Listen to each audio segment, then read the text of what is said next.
Hi, today I want to reveal some secret to you on how to carry out repairs. Suppose you have a laptop that is faulty, suddenly develop faults. How you go about resolving the problem. So this will be the focus of today's lesson. Suppose you have this PC. This is alright. This is HP 14. This HP. Any system at all. Any system. Doesn't matter the type of system. Any system. Suppose it suddenly it stops working. You turn it on. After you open it, you turn it on, but it was not responding. It does not turn out. What will you do? The first thing to do, no matter the system,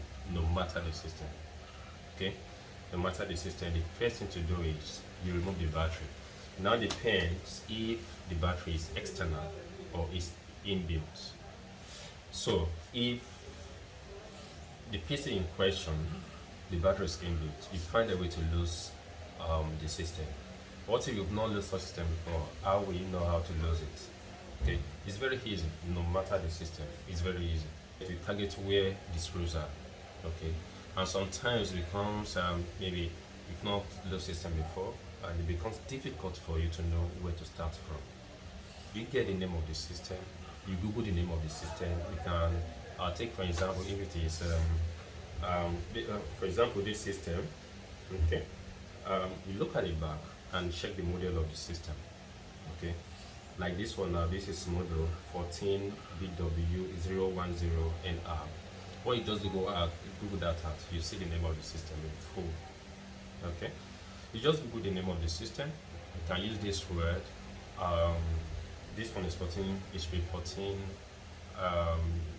disassembly. Okay, or HP 14 take apart. Okay, whatever the syntax that you use, once you try this does not work, you try another syntax, you try another string of words. Okay, it is very rare for you to find a video of the this disassembly video of a particular system. It is rare. It is rare, and if you cannot find such video, okay, you can just message me. Then we'll make arrangement. I'll put you through on how to lose such system. But no matter the system at all, primarily is you identify if the battery is inbuilt or it is external. And before you start to work on any system at all, the first thing that you do is remove power from the system. Okay, if it's not plugged in, of course, it's not plugged in. If it's not plugged in, make sure that you remove the battery. So now depends if the battery is external or internal. And if the battery is internal, you find a way to lose the system. Okay, there's no magic. Okay, system, we have two parts together, coming together as one, especially the base. Okay, with system, any system at all, any system, we have this, all right, where you have the palm rest, we have the trackpad, yeah, the trackpad. Okay, we have the keyboard. Basically all the same. The actual design is similar, it's the same. Okay, you're not going to find system that the keyboard is going to be underneath. No, it's going to be at the top.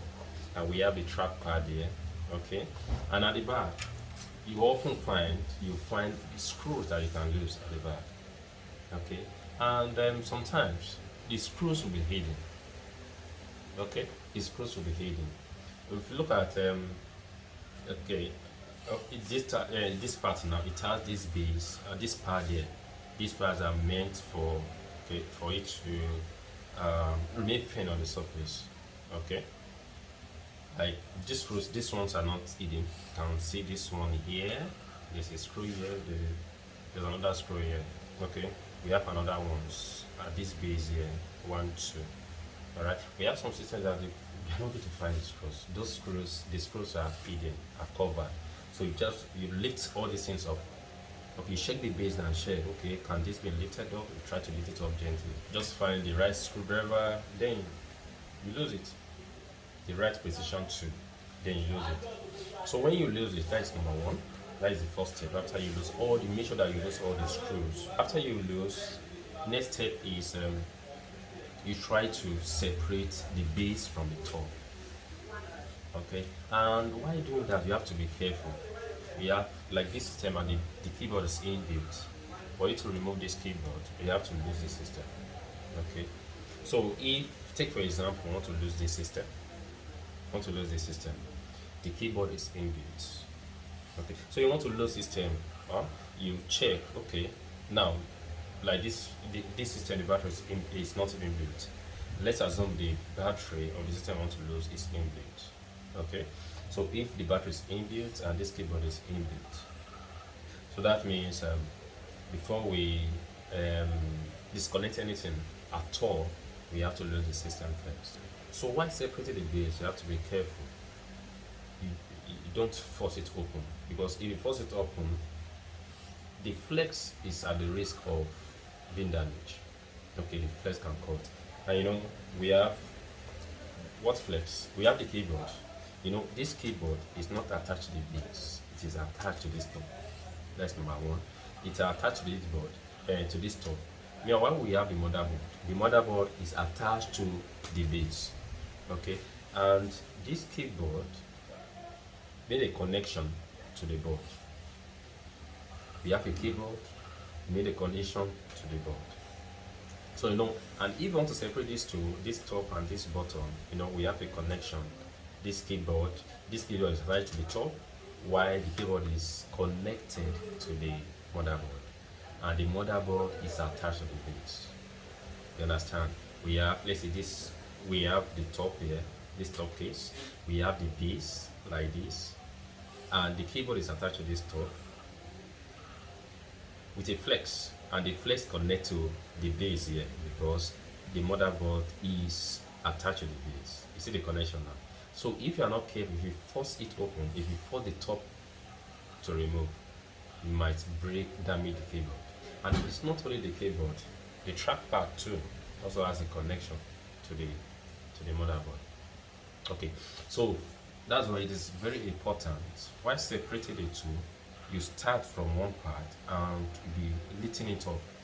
You're separating it gently. Separating the two, you'll be seeing the flex underneath, and you try to separate it from the board. It has a clip, okay, and it now depends on the type of clip that was used, that was employed during the construction of the board.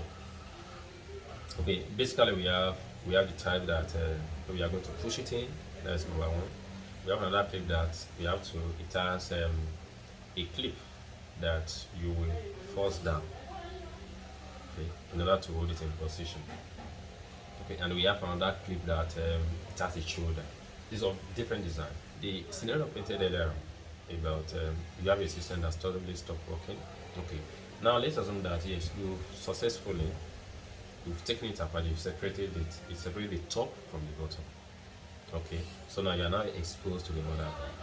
The next thing you do next is, since we assumed that the battery was inbuilt, so the next thing you do is to disconnect the battery from the motherboard. So usually you're going to find screws that hold the battery in place. You just have to lose the screws and leave the battery off. Because before you do anything, you need to do that. If you fail to remove the battery, you can damage the motherboard, because that way light is still on the board. And imagine you hold screwdriver, maybe you forgot screws on it, placed screwdriver on it, and screwdriver is metal. It might break the board and condemn the board for you. So that's why it's very important you disconnect the battery from the motherboard. And after you disconnected the battery, the next thing is to look for RTC battery or CMOS battery. Okay, so once you've identified that, you see where the CMOS battery is, you just disconnect the CMOS battery from it and allow the system to rest. Leave it maybe like for, in fact, you can leave it to the next day. You can leave it till the next day, or you allow it for like maybe an hour or two. Okay, and when you do that, what that does is that it allows this board to be discharged of stored energy on the system. So by so doing, it is very, very likely the system is going to reset itself. So once it resets, you once you've done that, let's say it's 1 hour, an hour, or even the next day, you allow the system to discharge itself of energy, of stored energy on the motherboard. Okay, so once you've done that, the system will reset. Okay, the system is because you remove the distance, the CMOS battery. So the next thing that you do is don't plug in the battery, but you plug in the power pack. So when you plug in the power pack, automatically, okay, once there's a CMOS reset, automatically the system will turn on its own. Okay, the system will turn on its own.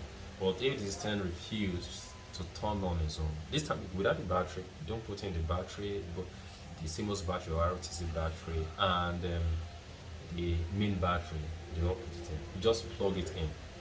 Automatically it should turn on. And if it fails to turn on, just try away. Okay. Meanwhile, when we have a kind of arrangement this way, I've mentioned about the keyboard that it is inbuilt. We have the trackpad. Okay, the trackpad. So after you disconnected it, that is not all. See, I have this, the power switch. It will also be connected to the motherboard. Okay, and we have some system, although it is rare. Some systems have their power button at the side. So that means the power button is attached to the base. Okay, but most of the time, you find it here. And we have some system on the screen. Let's come on to Lenovo. Yeah, come on to Lenovo's and asus as well. Yes, come on to them. We have their switch at the screen part on the screen. So if the distance is like the switch is attached to the top case, okay, the top case, the one that houses the cable. Okay, you return the top case, but this time you don't lock it, you don't process it. You return it because you want to use the power switch. Then you connect the switch. After you connect the switch, but now before you connect the switch, make sure that yes, you unplug the system. So now return the plug. After you've connected the switch, you plug in the system and try to turn it on. Okay, most of the time, if like your system suffer no spill on the system, no liquid spill on the system, and there was no voltage surge, maybe all of a sudden maybe you shut down your system previously, perhaps previous night, and you want to turn it on and it refuses to turn on. Most of the time, if you go about this step that I just mentioned, the system will come back up. And once it turns on, you will see a CMOS reset. Most of the time. And it is similar to press the power button for like 30 seconds or thereabouts. What that does was to, discharge the system of the stored energy. Okay, but the most effective way is what I just described. In fact, after you've done that, you can even, after you remove the CMOS battery and you attach that, you can even decide that, okay, without the battery, without the CMOS battery, without plugging it in, but this time around, if I attach the switch, you press the switch power button for maybe for like 30 minutes or for like 30 seconds rather, or up to a minute. So I found that to be effective. Say, okay, let me share that with you. You will definitely find it helpful. Just follow the steps as I describe it in this video. Just follow the steps.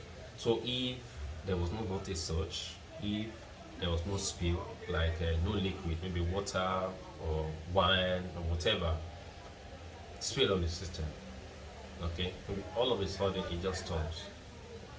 If you carry out these steps, like as I just described, the system will come back to life. Okay, the system will come back to life. All right, so that will be all about this.